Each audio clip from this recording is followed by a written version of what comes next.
With us, U.S. President Donald Trump confirms big numerous airstrikes on terrorist camps in Sokoto from warship as federal government cites structured intelligence cooperation and War Secretary thanks Nigeria for support. We've heard from BKO, we've heard from Adiwali Adeoye. Now let's hear from the Minister of Foreign Affairs, Yusuf Toga, who joins us for some clarity what this foreign support means for us as a nation and what more should Nigerians expect. Thank you very much for joining us, Minister. Thank you.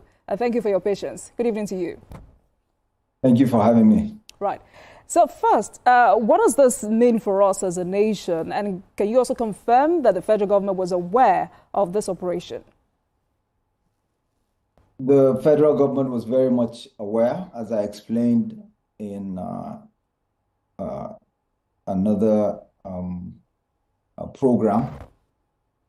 I had a phone conversation with the U.S. Secretary of State and Marco Rubio, and he discussed the cooperation that was going on, the collaboration between Nigeria and the U.S. with regards to the fight against terrorism, and wanted to compare notes, and we discussed the impending strike and the need for President Tinubu to give his go-ahead. So we spoke for about 19 minutes. This was around 6 p.m. Nigerian time. And thereafter, I reported back to President Tinubu, and he sought for further clarification from our own side. Once he got the clarification, I spoke again to President Tinubu, and then Marco Rubio called back. We spoke around 8 p.m. or thereabouts for another 5 minutes, which was to synchronize our positions in terms of what statements were going to be issued after the strike. So you can see that this is something that has been ongoing. The security agencies, the military of the two countries were talking. And if I may add to the discussion we were having earlier on why Sokoto, it's important to understand that the distance between Gudu in Sokoto State and Menaka in Mali is only about 357 kilometers. That's less than Abuja, Benin. Abuja, Benin is even further away. It's also less than Abuja, Kano.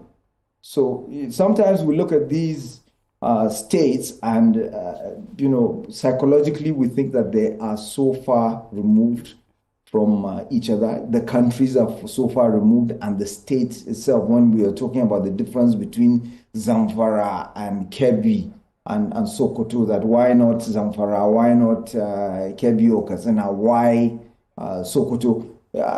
People like me are old enough to know when all of these states, Sokoto, Zamfara, Kebbi, and even Niger State were one state. They were northwestern states, when Gowon was head of state. So it wasn't so long ago. And then when we talk about Mali, thinking it's so far away, no, it's not.